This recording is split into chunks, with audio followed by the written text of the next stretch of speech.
السلام علیکم ورحمت الله وبرکاته. ګور دوستانو، کله تاسو خپل موبایل په یو لاس باندې استعمالوي نو کله تاسو په خپل موبایل کې ته پورته یو شی راولي، نوټیفیکیشن یې راولي یا بل شی راولي، نو ډیر مشکل وي کله تاسو خپل موبایل ولويږي.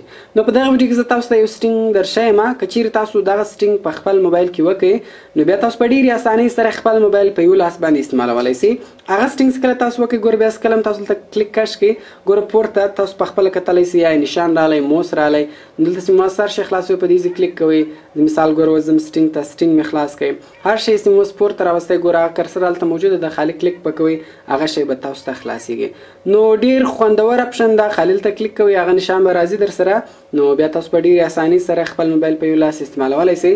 نو ویډیو تر اخره پورې وګورئ، ویډیو له خپلو دوستانو سره خامخا شیر کړئ او د داسې نورو ښایسته ښایسته ویډیوګانو لپاره زموږ چینل سبسکرایب کړئ، ځکه موږ هره ورځ دغه رقم ښایسته ښایسته ویډیوګانې په خپل چینل کې اپلوډ کوو. نو زه د ویډیو په طرف ویډیو شروع کوو. نو د لپاره به سمپل اول تاسو په خپل موبایل کې یو اپلیکیشن را ډاونلوډ کړئ.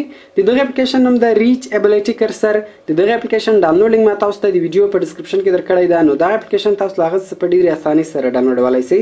کله بیا تاسو دا اپلیکیشن انسټال کړئ نو سمپل به تاسو دا اپلیکیشن خلاص کړئ. کله تاسو اول دا اپلیکیشن خلاص کړئ، د دغه شکل دغه رقم راځي.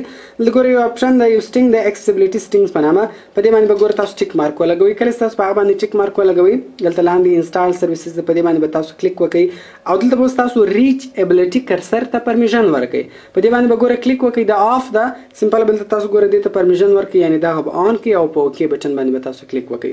ګوره تاسو کتلی شئ چې موږ ریچ ابیلیټي کرسر ته پرمیشن ورکړئ. ګوره دا اپشن موږ سره آن سو، زه بیرته تاسو شاته راسئ.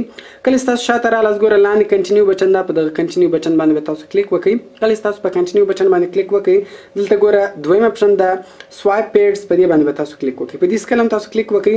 ګوره دلته اوس تاسو د دغه کرسر سایز دا ورغټولی کوچنی کولی شئ. په سایز کله تاسو کلیک وکړئ، ګورئ ته سایز تاسو نور هم ورغټولی شئ، ورکوچنی کولی هم شئ. دا که کوچنی هم کار کوي که غټ هم کار کوي هغه مسله نه ده. نو په ډن بټن باندې به تاسو کلیک وکړئ، اوس به تاسو له دې یوزئ. نو ګوره اوس دغه سټینګ د موږ په موبایل کې آن سو. اوس چې هر وخت ګوره تاسو پورته یو شی راوستئ نو خالي د موبایل له دوه کنجان چې دلته ما په دې باندې ګوره کلیک وکړئ، هغه نشان راغلی. نو اوس مثال زه ځم فیسبوک ته، فیسبوک مې خلاص کړئ، دغه رقم هر شی چې مې خلاصوئ ګوره تاسو په یو لاس باندې په ډېرې اسانۍ سره خپل موبایل استعمالولی شئ. نوټیفیکیشن وغیره مثال زه رالم، هر شی چې مې اوس خلاصوئ نو په یو لاس باندې تاسو په ډېرې اسانۍ سره خپل موبایل استعمالولی شئ. ګوره هغه اپشن راغلی، مثال نوټیفیکیشن ایریا ته زه ځم، نوټیفیکیشن ایریا خلاصوم، سمپل ګوره دلته کلیک وکړئ، نوټیفیکیشن ایریا راغلی، هر شی چې مې خلاصوئ هغه تاسو خلاصولی شئ. نو ډېر خوندور سټینګ ده. دغه سټینګز کله تاسو په خپل موبایل کې وکړئ نو بیا تاسو په اسانۍ سره خپل موبایل په یو لاس باندې استعمالولی شئ. کوم چیرې ویډیو ښایسته وي ویډیو در سره لایک کړئ، له دوستانو سره خامخا شیر کړئ تر څو هغه له دې څه فایده واخلي او د داسې نورو ښایسته ښایسته ویډیوګانو لپاره زموږ چینل سبسکرایب کړئ، ځکه موږ هره ورځ دغه رقم ښایسته ښایسته ویډیوګانې په خپل چینل کې اپلوډ کوو. نو ملاوي په نورو ښایسته ښایسته ویډیوګانو کې په دعاګانو کې مې یاد ساتئ. د خدای په امان.